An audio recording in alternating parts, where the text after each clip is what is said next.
l'invasion de l'Ukraine n'en finit pas d'étendre ses conséquences sur les démocraties occidentales.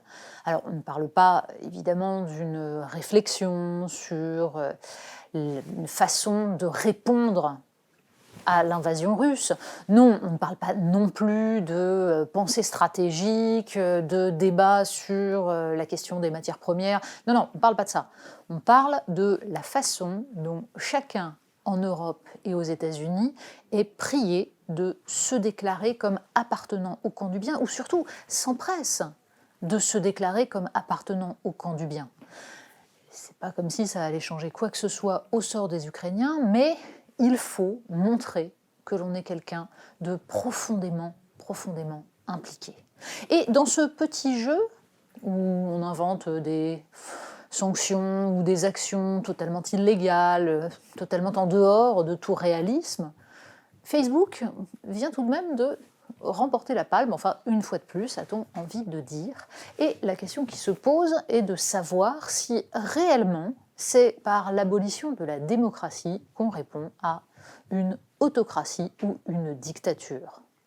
En l'occurrence, Facebook a donc décidé que dans sa politique de restriction des propos haineux sur ses réseaux, eh bien, l'appel au meurtre des soldats russes ou de certains dirigeants proches de Vladimir Poutine ne serait plus censuré. Alors, en soi, on peut considérer que tout cela est totalement dérisoire par rapport, en effet, à la brutalité et la violence dont fait preuve Vladimir Poutine et les crimes de guerre qui sont commis en Ukraine. Après tout, les mots, eux, tueront moins que les bombes. Certes, mais il y a là un problème. On décide donc d'envoyer le message que certains propos haineux peuvent être acceptables, que donc chacun, devant son écran, bien au chaud, dans son canapé, peut se laisser aller à des discours de haine et de violence du moment qu'il s'agit d'être du bon côté, contre les adversaires. C'est d'autant plus problématique que, évidemment, c'est dans certains pays qui sont proches de la sphère russe ou des lieux du combat, mais c'est aussi en Ukraine. Et si l'Ukraine venait à tomber aux mains de la Russie, ceux qui auraient milité sur les réseaux sociaux avec la bénédiction de Facebook, ont-ils la moindre garantie qu'ils seront protégés, que ces propos ne seront pas retenus contre eux? Il y a là une ambivalence profonde. On montre, de la part de la firme de Mark Zuckerberg, son appartenance à l'Occident en lutte, sachant qu'en fait l'Occident ne lutte pas. C'est bien l'Ukraine qui lutte.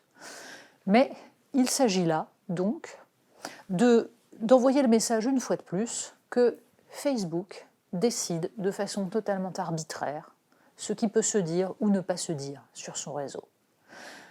Ce qui devrait être une forme de service public et une plateforme qui incite à l'agora, au débat, devient le lieu d'un pugilat, mais d'un pugilat contrôlé par une firme privée. Un pugilat dans lequel certains peuvent se laisser aller, pendant que d'autres propos ne seront pas acceptés. Et encore, il y a évidemment derrière la question du contrôle, la question de savoir si réellement tout cela est appliqué ou si ça ne relève que d'un affichage. On a toujours tort de laisser des entreprises privées décider à la fois de la morale et de la politique. Finalement, Mark Zuckerberg nous le rappelle à chaque fois.